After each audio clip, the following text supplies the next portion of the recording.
함께 보실 하나님 말씀은 이사야 11장 1절에서 5절까지 말씀입니다. 이사야 11장 1절에서 5절까지 말씀을 한 절씩 교독하시고 마지막 절은 합독하겠습니다.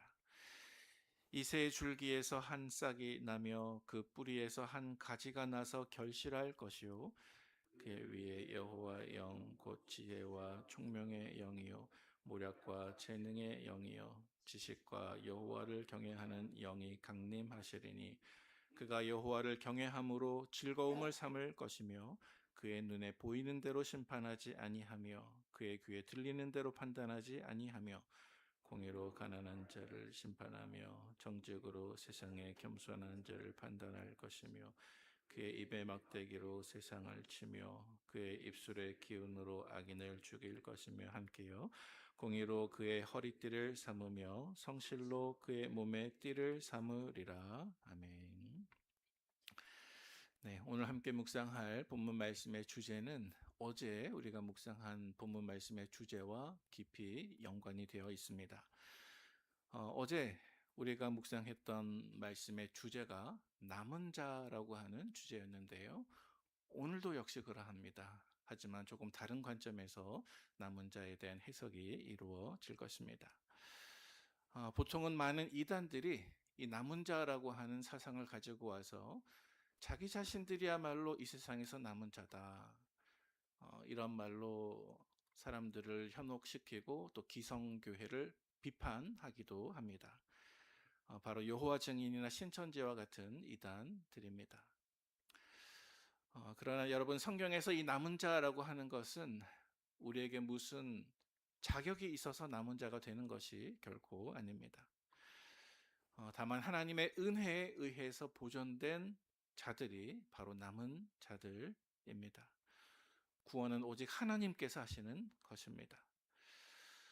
이 남은 자의 신학이 이사야에서 펼쳐지는 아주 중요한 하나님의 언약 가운데 하나입니다. 사실 어제 묵상했던 본문 속에서 남은 자라고 하는 용어가 자주 등장을 했었는데 한번 복습하는 의미에서 예를 들어서 이사야 10장 21절에 다음과 같은 구절이 있었습니다. 우리 같이 한번 봉독하겠습니다. 남은 자 곧 야곱의 남은 자가 능하신 하나님께로 돌아올 것이라. 자, 남은 자라고 하는 말이 두 번이나 반복되고 있습니다. 그런데 여기서 이 남은 자가 과연 누구를 뜻할 것인가? 여기서 남은 자에 대한 해석은 단지 하나의 해석만을 가지지 않습니다. 이 남은 자는 여러 가지 다층적인 의미를 가지고 있습니다. 예를 들어서 역사적으로 이 말을 적용해 보면 이 말은 우선 북이스라엘이 아수르에 멸망당했을 때 물론 나라는 멸망당했지만 어떤 사람들은 북이스라엘에서 남쪽 유다로 피신해서 그곳에서 구원을 얻은 일부 경건한 자손들이 있었는데요. 바로 이 사람들을 남은 자라고 해석을 할 수가 있습니다. 사실 오늘 큐티 본문에 해당하는 이사야 11장 16절 말씀에 다음과 같은 구절이 있습니다. 함께 봉독하겠습니다. 그의 남아있는 백성 곧 아수르에서 남은 자들을 위하여 큰 길이 있게 하시되 이스라엘이 애굽 땅에서 나오던 날과 같게 하시리라. 자, 방금 읽은 말씀에 보니까 남아있는 백성 곧 아수르에서 남은 자들이라고 하는 구절이 있습니다. 그리고 그들을 위해서 큰 길이 준비가 될 것이다. 그리고 마치 제2의 출애굽과 같이 그들이 구원을 얻게 된다라고 말씀하고 있습니다. 매우 흥미롭게도 이 말씀에 역사적인 배경이 있습니다. 남유다 히스기야 왕 때입니다. 남유다 히스기야 왕 때 북이스라엘은 완전히 아수르에 의해서 멸망을 받게 됩니다. 히스기야 제6년에 일어났던 일입니다. 히스기야 제6년에 북이스라엘의 수도인 사마리아가 아수르에 의해서 점령당하고 완전하게 함락되었습니다. 오늘 본문에 이사야가 예언한 그대로 이루어진 것이죠. 그런데 이때 남유다 히스기야가 종교개혁을 일으킵니다. 그리고 남아있는 북이스라엘의 동포들을 향해서 초청장을 보냅니다. 그들에게 이야기하기를 우리가 함께 회개하자. 우리가 다시 신앙을 회복하자. 유월절을 같이 지키자. 여호와께로 돌아가자. 이렇게 초청장을 보내게 되는데 그 배경이 역대하 30장 말씀에 기록되어 있습니다. 우리 역대하 30장 1절과 6절 말씀 조금 길지만 같이 한번 봉독하겠습니다. 시작. 히스기야가 온 이스라엘과 유다의 사람을 보내고 또 에브라임과 므낫세의 편지를 보내어 예루살렘 여호와의 전에 와서 이스라엘 하나님 여호와를 위하여 유월절을 지키라 하니라. 6절요. 보발꾼들이 왕과 방백들의 편지를 받아 가지고 왕의 명령을 따라 온 이스라엘과 유다에 두루 다니며 전하니 일러스되 이스라엘 자손들아 너희는 아브라함과 이삭과 이스라엘의 하나님 여호와께로 돌아오라. 그리하면 그가 너희 남은 자 곧 아수르 왕의 손에서 벗어난 자에게로 돌아오시리라. 조금 긴 말씀을 인용했지만 내용은 히스기야 왕의 초청입니다. 그리고 그 대상은 압수르에 의해서 멸망받았던 북이스라엘에 남아있는 동포들입니다. 자, 이 초청을 받았던 북이스라엘 동포들의 반응이 어떠했을까요? 그 반응은 두 가지로 갈라졌습니다. 이 초청을 받고 하나님께로 돌아온 사람이 있었고 그렇지 못한 사람들이 있었다는 것입니다. 이어지는 역대하 30장 10절 말씀을 제가 읽어드리겠습니다. 이렇게 기록합니다. 보발꾼이 에브라임과 므낫세 지방 각 성읍으로 두루 다녀서 수블론까지 이르렀으나 즉 북이스라엘의 여러 지방까지 히스기야 왕이 보낸 그 대사들이 갔다는 것이죠. 하지만 하반절 말씀해 보니까 사람들이 그들을 조롱하며 비웃었더라. 다시 말해서 이 히스기야 왕이 보낸 이 회개의 초청에 모든 사람들이 다 응답했던 것은 아니라는 것입니다. 하지만 바로 이어지는 역대하 30장 11절 말씀 우리 같이 한번 봉독하겠습니다. 그러나 아셀과 므낫세와 스불론 중에서 몇 사람이 스스로 겸손한 마음으로 예루살렘에 이르렀고, 네, 하반절 말씀이 중요합니다. 그러나 몇 사람이 스스로 겸손한 마음으로 예루살렘에 이르렀고, 바로 이 사람들이 구약 성경에서 역사적으로 우리가 이야기할 수 있는 하나님께로 돌아온 남은 자들, 바로 그 첫 번째 적용의 대상이 되는 것입니다. 자, 두 번째로 남은 자들을 역사적으로 적용하게 되면 그것은 다윗 왕조인 남유다 백성들 가운데에서 바벨론의 포로가 되었다가 70년 만에 스룹바벨, 에스라, 느헤미야의 지도를 받아서 다시 예루살렘으로 귀환하고 나라를 세웠던 그 귀환민들을 가리켜서 우리는 두 번째 의미에서 그들이 바로 남은 자다라고 적용할 수가 있습니다. 또 세 번째 의미가 있습니다. 세 번째 의미에서 이 남은 자들에 대한 해석은 어제 새벽에 우리가 묵상했던 말씀과 같이 사도 바울의 해석에 근거합니다. 사도 바울은 해석하기를 이사야 말씀을 그대로 인용하면서 더 이상 아브라함의 혈통적인 자손들이 아니라 예수님의 복음을 듣고 믿음으로 영접한 그 모든 사람들이 바로 믿음 공동체 남은 자다라고 말씀합니다. 자, 로마서 11장 5절 말씀 같이 읽어보겠습니다.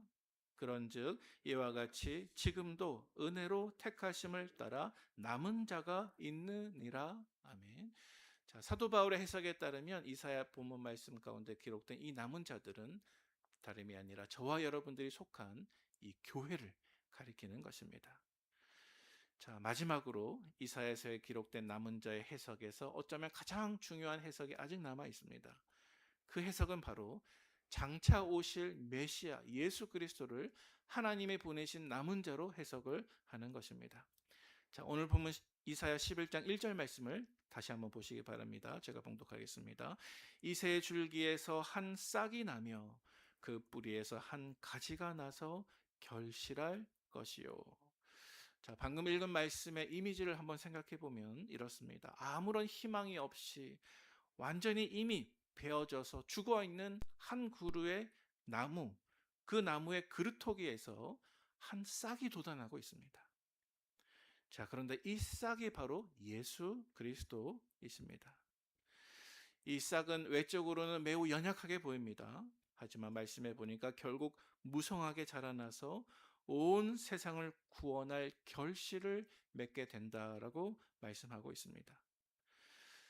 다시 말해서 완전히 베어지고 불타 쓰러진 이스라엘이라고 하는 그 쓸모없는 그루터기에서 메시아가 나오는 것입니다. 여러분, 인간에게는 소망이 없었습니다. 모든 이들이 마치 멸망받는 것처럼 보였습니다. 그러나 그 속에서 한 싹이 돋아나고 있습니다.